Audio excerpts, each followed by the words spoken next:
judges who range from GPs to people with a strong bond to the NHS. None stronger than you and Naira. Tell us the connection. What it was, my mother, she used to relay the story about being in a long, hard labour with me, about to give birth at midnight on the 4th of July, Independence Day, and waiting for the doctor. She was ready to push, but she waited and waited, but all she heard was, "Stop, hold on, Edna, hold on." So she held her breath for 1 minute until I was born. She held on to make sure that you were born. You were the first baby born in Into the NHS. Into the NHS, yes. ladies and gentlemen, Anira. So, Anira, happy 70th birthday to you. You look absolutely gorgeous. Absolutely. Talking of looking gorgeous, hello, Sean. Don't you look slick tonight? Who do you want to say thank you to? So, I mean, I've got to first thank the people who did well. I'd just like to say thank you to everyone here who works in the NHS. I'd like to thank everyone who works in the NHS. Everyone in the NHS is a complete hero, and we don't appreciate them enough. Self-entitled millionaires who buy their place at Eton don't appreciate them. Yes. So we must. Yes. And I'd like to thank it would take me a day to thank all my doctors and nurses, but I'll go through a couple. No, Dr. Powell. Yes. One more. Dr. Caroline Powell. Dr. Chinedu Nwokoro. I think we might have to stop you there, Sean, because we really have only got an hour. But, Sean, you need to get a job as an orator. Judge Sarah Jarvis, our head judge, thank you. Thank you, Lucy. Thank you to all our judges. We might be able to squeeze in a few more thank yous to Sean's doctors before the end of the programme. Let's hope so, let's hope so. Now, our next category is the widest of them all, open to doctors, to consultants, to paramedics. This is the Healthcare Award. So, those people who we rely on when we are at our most vulnerable. And we trust them with our lives. We were looking for inspirational stories of outstanding treatment or care. And before we announce our winner, let's meet one of the nominees. So this is Dr. Robert Gray, who's a consultant at the Royal Alexandra Hospital, and next to you is Michelle Anderson.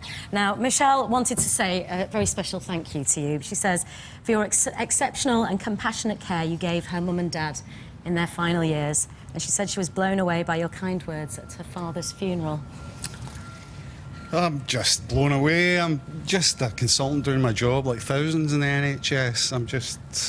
It's amazing that Michelle's taken the time to write this letter and thank me. It was a privilege for me to have her father and her mother as patients. A strong, resilient man that had to deal with a lot of challenging problems, and you couldn't help admire his commitment to his wife. I think he learned to trust me when he'd maybe not had some good experiences with doctors in the past. Yes. And I don't think it's getting us to talk like this and having I can't keep tears out my eyes. I know, honestly. you're not alone, Robert. It's a really emotional evening, but you know what? You deserve it all, and it's wonderful, Michelle, that you said those words. So both of you, thank you so much. You are a hero. Thank you. Well, of course, it goes without saying, so many strong contenders in this category, but we are going to reveal a winner. Michael? This is a toughie. Go on. OK, so this person has been described as one of the best surgeons in the country by the person who nominated her. Through their skill and dedication, they've enhanced the lives of so many of their patients by freeing them from crippling pain. The winner of the Healthcare Award is Suhair El-Nil.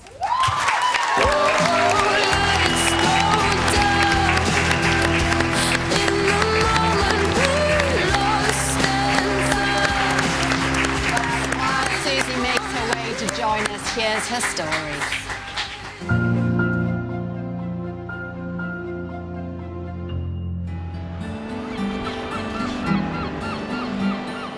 When I first met Susie, I was at a really low point in my life. I really started to feel like I couldn't carry on, to be honest, because I couldn't keep going on with the pain that I was suffering. It was really horrendous.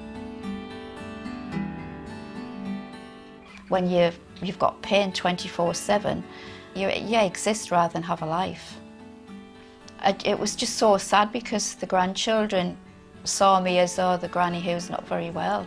It got to the point where I couldn't do anything with them. When Kate and Pam were referred to Susie El-Nil, who works at the University College Hospital in London, they were in chronic pain and their lives were on hold. Yeah, I can remember this picture here. It's one of the times that I kept collapsing and having to get ambulances take me into hospital. This is me with my granddaughter. I wasn't able to play with her. I wasn't having a good day then, but it makes me quite sad to look at the pictures. They'd both been fitted with a plastic mesh to help relieve urinary incontinence, but it left them with internal damage. Susie specialises in the often highly complicated surgery to remove this mesh. It was fantastic when I met her because I came away thinking, oh, at last, all these years that I've been having these horrendous problems, she's going to help me and it's all going to be okay. And she just made me feel like she was your auntie or something rather than a doctor. It was amazing. It was just never come across a doctor like that before. So nice, so sympathetic, you know, gave me so much hope. She just made me feel like I was special. You know, I wasn't just an NHS number. I was an actual person and she listened to what I had to say. Whilst many patients fitted with a plastic mesh don't experience problems, for the women that do, the complications can be devastating, and it's a relief to find someone who can bring an end to their suffering. What she does is she gives them a second chance of building their lives with their family. To see the transformation is it makes you believe that she is a miracle worker. I just remember this going abroad for the first time after both my surgeries had finished, and just feeling like, you know, a sense of relief to be able to have a lovely holiday with my family. They come in with so much pain, so much fear, so much anxiety, and for the pain that they've had all these years is now actually gone. It's only been 7 weeks and I'm pain-free, and I'd forgotten what that feeling was like, you know, to get up in the morning and not be pumping painkillers and working out, you know, how long have you got to go before you can take your next tablet. It's such an incredible and marvellous feeling. I have worked with her for 16 years. I feel very proud to be working with her. I have great satisfaction in going home because of what she does for the patients. I would just like to thank you, Susie. I'm so blessed to have actually found you. You are 1 in a million and you've turned my life around. I just wanted to say a huge thank you from the bottom of my heart for all you've done. You've totally transformed my life, as you have so many other women across the country. So a huge thank you to you for all you've done.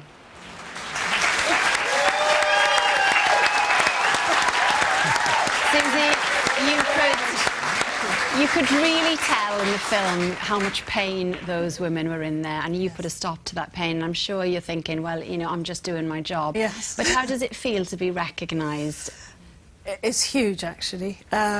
It's not an easy field to work in, No. and it's a very difficult arena, having to support women, not just through the surgery, but through all other aspects. And generally, many of the women are braver than what's happening around them. They keep on going despite all the pain and discomfort, but still come through and they want a way forward. And I saw it as just my duty, and I had some skills which I could use, and I thought, right, let's see if we can get this back on track again. And they've been amazing, actually. They've been so helpful and supportive, and through them, other women have been helped as well, and I think that's incredible. Yeah, and I mean, we know you've been busy working today, Yeah. you're working tomorrow as well, but Yeah. it's not just women here that you're helping, you're also helping women worldwide as well, Susie.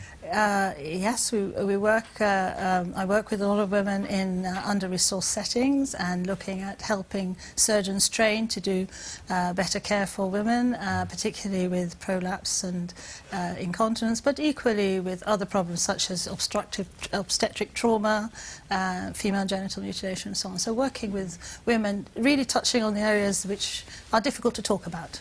Hopefully making it an easier conversation. Yeah, with such hard conditions to treat. As somebody like you that anybody would want, thank you, Susie, and congratulations again. Thank you very much. So many thank yous this evening, and here's someone else with a very special thank you for our health service. Okay.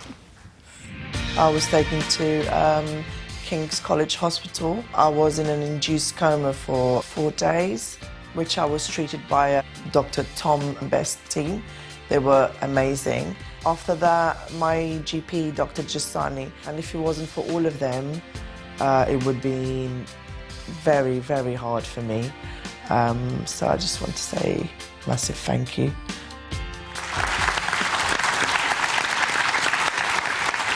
Now let's catch up with another one of our nominees. This is Dr. Mike Richards, a consultant at Leeds Children's Hospital. And this is Zoe Langham, who at the age of 2 was diagnosed with a life-threatening bone marrow disease. Now you two know each other pretty well because you've been under Dr. Mike's care for 16 years. All that time with the doc, how has he influenced your life? Well, I think I first of all got to say I kind of owe my life to him at this point. You know, there was points at which it would have taken an infection or a little bleed, and he was always there, early hours of the morning to late hours at night, even though he had his own family that he could have been with. You know, so I owe him all of that. And I walk into a hospital now, I'm a medical student, because, you know, when I walk in, I feel at home, I feel safe, and I think that's just purely down to the care that I had under you, that I can walk in and it's like a sigh of relief because I know I'm okay. That is a wonderful, wonderful thing. Now, what are you specialising in? Oh, I don't know yet. You don't know? OK. Well, it's safe to say, Mike, well, she owes your life to you, as she said, but also you have put the future of the NHS in very safe hands, Mike.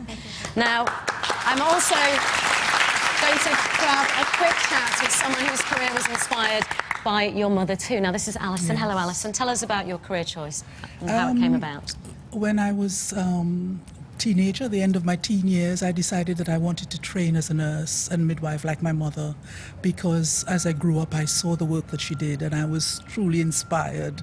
I felt it was such a privilege to bring life into the world, and I really enjoyed the idea that you're working in a hospital but you're not working with sick people, because I actually intended to specialize in midwifery. And when did you and your mum come to the UK? My mum never came with me. I came entirely on my own when I was 21 in 1969, so you do the maths. Wonderful. I've been retired for a few years now, but I'm considered one of the Windrush generation as well, so that's quite an honour and a privilege to have come, having been invited by the British government to come and help rebuild London after the war. And, you know, working in the NHS was quite exciting. I had an amazing time, besides the negative things, you know, the racism and the name-calling, which was really prevalent. I mean, one day I got an aha moment and I said, all right then, so I'm black. Tell me something that I don't know. And that was my mantra for the rest of the time. Well, I'm going to tell you something. You are remarkable. And I want to say, on behalf of everyone, we are indebted to you and all the nurses and midwives who came to this country as part of the Windrush generation. So thank you so much. Thank you. Well, talking about a life's work. Yes. We are now moving on to the Lifetime Achievement Award, and in this category we were looking for someone who has dedicated much of their life to the lives of others. Even when retirement age comes and goes, some just keep on going, but are all as passionate today as the day when they started in the NHS. Now, Michael, he knows everything and he knows who the winner is. He's on his way to give them the good news. So, Michael, we'll hand over to you. OK, the person I'm looking for started working for the NHS back in 1951, and more than 65 years later, they're still going strong. This person has been described as an inspiration to colleagues, patients, and families. It gives me great pleasure to announce the winner of the Lifetime Achievement Award is you, Eileen Kumar.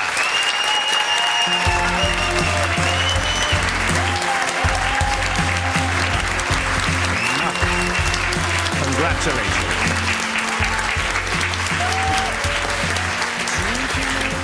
Come on in, Eileen. Michael, bring her in, and while Eileen makes her way over to the sofa here, I think it's only fair that we have a look at her Lifetime Achievement.